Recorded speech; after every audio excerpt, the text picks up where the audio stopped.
স্বাগত আরেকবার, দেখছেন এডিটর স্পিক। চলে যাচ্ছে অন্যান্য সংবাদে। ঢাকা ও চট্টগ্রামের 3 সিটি নির্বাচনে প্রার্থী দেওয়ার বিষয়ে এখনও সিদ্ধান্ত নেয়নি বিএনপি নেতৃত্বাধীন 20 দলীয় জোট। বিএনপি নেতারা বলছেন আপাতত সরকার বিরোধী আন্দোলনে এগিয়ে নেওয়ার দিকেই বেশি মনোযোগ তারা। তবে প্রার্থী দিলে জয় আসবে বলে মনে করছেন বেশ কজন নেতা।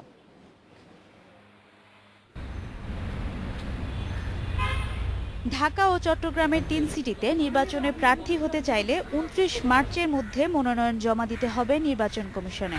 আওয়ামী লীগ সহ বিভিন্ন রাজনৈতিক দল সমর্থক প্রার্থীরা এরই মধ্যে শুরু করেছেন অনানুষ্ঠানিক প্রচার। তবে দীর্ঘদিন ধরে সরকার বিরোধী আন্দোলনে থাকা 20 দলীয় জোটে লাগেনি এই নির্বাচনের হাওয়া। বিএনপি চেয়ারপারসনের গুলশান কার্যালয়ে অবস্থানরত দলের স্থায়ী কমিটির নেতা নজরুল ইসলাম খান জানান, সিটি কর্পোরেশন নির্বাচনের চেয়ে চলমান আন্দোলন নিয়েই তারা বেশি ভাবছেন। এখন তো আমরা একটা আন্দোলনে আছি, এখন আমরা ওটা নিয়ে বেশি ভাবছি। আর এই ব্যাপারে দলের কোনো আলোচনা হয়েছে বলে তো আমার জানা নাই। 20 দলীয় জোট সমর্থিত কোনো প্রার্থী সিটি কর্পোরেশন নির্বাচনে থাকবেন কিনা সে বিষয়ে এখনো সিদ্ধান্ত না হলেও বিএনপি নেতাদের অনেকেই বলছেন নির্বাচনে অংশ নিলে বিপুল ভোটে জিতবেন তারা। আমরা গণতন্ত্রে বিশ্বাসী, জনগণ আমাদের সঙ্গে আছে। যে কোনো নির্বাচনে যদি বিএনপি অংশগ্রহণ করে তাহলে বিপুল ভোটে আমরা জয়লাভ করব। যে কোনো নির্বাচনে চ্যালেঞ্জ গ্রহণ করার মতো বিএনপি জনসমর্থন আছে। তবে আসলে সিটি কর্পোরেশন নির্বাচনে বিএনপি জয়েন করবে কি করবে না এবার দলীয় পর্যায়ে সিদ্ধান্ত হবে। সিটি কর্পোরেশন নির্বাচন সরকারের আরেকটি ধোঁকা বলেও মন্তব্য করছে বিএনপি নেতাদের একটি অংশ। Marufa Rahman, Independent News, Dhaka. এ বিষয়ে কথা বলতে আমাদের সঙ্গে যোগ দিচ্ছেন বাংলাদেশ কল্যাণ পার্টির সভাপতি মেজর জেনারেল সৈয়দ মোহাম্মদ ইব্রাহিম। বিস্তারিত জানবো তার কাছে।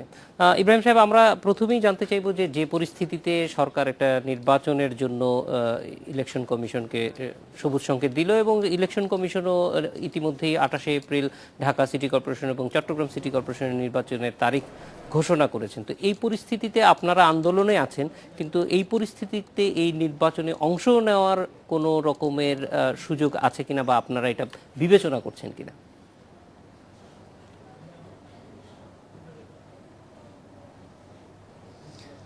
ইন্ডিপেন্ডেন্ট টিভিকে ধন্যবাদ।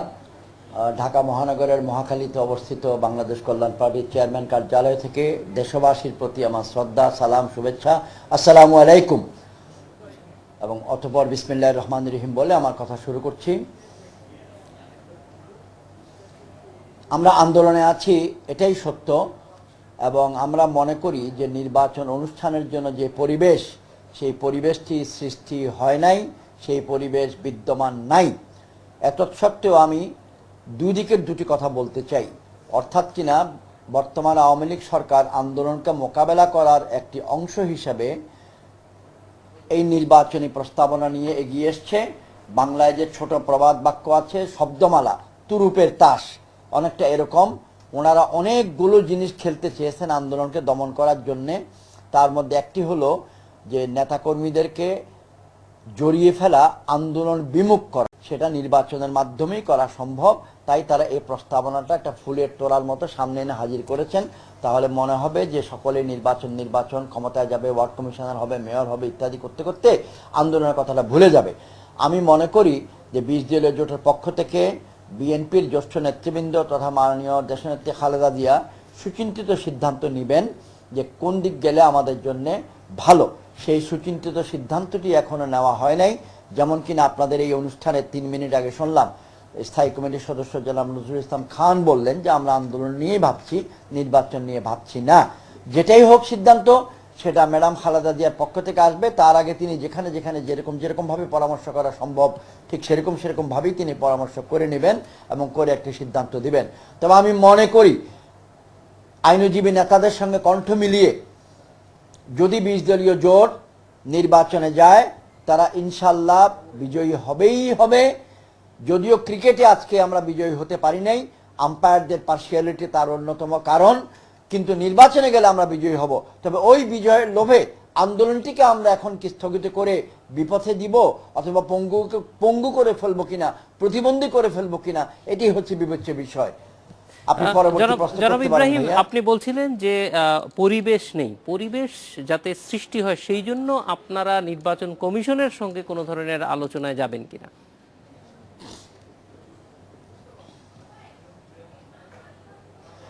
নির্বাচন কমিশন একটি সাংবিধানিক প্রতিষ্ঠান। নির্বাচন কমিশন বাংলাদেশের জনগণের প্রতিষ্ঠান, সাংবিধানিকভাবে প্রতিষ্ঠিত। কিন্তু নির্বাচন কমিশন বাংলাদেশের জনগণের আমাদের মূল্যায়নে সংখ্যাগরিষ্ঠের সম্মান পায় না, সংখ্যাগরিষ্ঠ তাদের উপর আস্থা রাখেনি।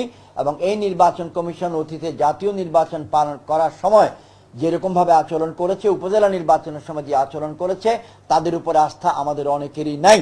এবং আমরা তাদের নিকট যেচে দৌড়াতে গিয়ে পরামর্শ করব না। নির্বাচন কমিশনের উচিত ছিল সরকারের আজ্ঞাবহ হিসাবে হুড়হুড় করে স্থানীয় সরকারের এই নির্বাচন না করার আগে সকলের সঙ্গে একটি মত বিনিময় করা। তাহলে তাদের কাছ থেকে প্রস্তাবনা পেত কি করলে পরিবেশটা সৃষ্টি হবে। হাজারে হাজার, আমার জন্মস্থান হাটাদারি থানায়, হাটাদারি উপজেলায় বিভিন্ন ইউনিয়নে অন্ততপক্ষে 4000 লোকের বিরুদ্ধে মামলা হয়েছে, অন্ততপক্ষে 300 লোক গ্রেপ্তার হয়ে আছে। একটি মাত্র উদাহরণ আমি দিলাম। এরকম প্রত্যেকটি উপজেলায়, থানায়, মহানগরগুলির ওয়ার্ডে হাজার হাজার কর্মী হয় মামলার আসামি হয়ে জেলখানায় গিয়েছে, অথবা মামলার আসামি হয়ে ওয়ারেন্টভুক্ত বা ওয়ারেন্টভুক্ত ছাড়াই পলাতক আত্মগোপনে আছে। এই অবস্থাতে আপনি কি বলবেন ভাইয়া, দেশবাসীকে বলবেন যে এখানে স্বাভাবিক পরিবেশ আছে নির্বাচন করার জন্য? তাহলে আমি জানি না, 20 দলীয় জোটের পক্ষ থেকে বলছি না, সাধারণ একজন সচেতন নাগরিক হিসাবে আমি বলতে পারি, আপনি মামলা মুক্ত করতে হবে, আপনি অবরোধ, আপনি মানুষের কাছ থেকে হুলিয়া তুলে নিতে হবে, ভয়বিহীন একটি পরিবেশ আনতে হবে, আনন্দ ফিরিয়ে আনতে হবে। এখন পাড়ায় পাড়ায়, মহল্লায় মহল্লায় আপনি নির্বাচনী ক্যাম্প করলে সেটা টিকবে কিনা, আপনাকে সেখান থেকে পুলিশ ধরে নিয়ে যাবে কিনা, আপনাকে রাত্রে গুম করে ফেলবে কিনা, সালাউদ্দিন আহমেদের মতো আরো কত সালাউদ্দিন সৃষ্টি হবে, ইলিয়াস আলীর মতো আরো কত ইলিয়াস সৃষ্টি হবে, আমরা তো জানি না। মানুষের আস্থা, আমাদের আস্থা নির্বাচন কমিশন এবং আইন শৃঙ্খলা রক্ষাকারী বাহিনীর দক্ষতা বা আন্তরিকতার উপরে একটু কমে গিয়েছে। আমি এটাই নিবেদন করলাম। জনাব ইব্রাহিম, আমাদের সঙ্গে যোগ দেওয়ার জন্য অনেক ধন্যবাদ।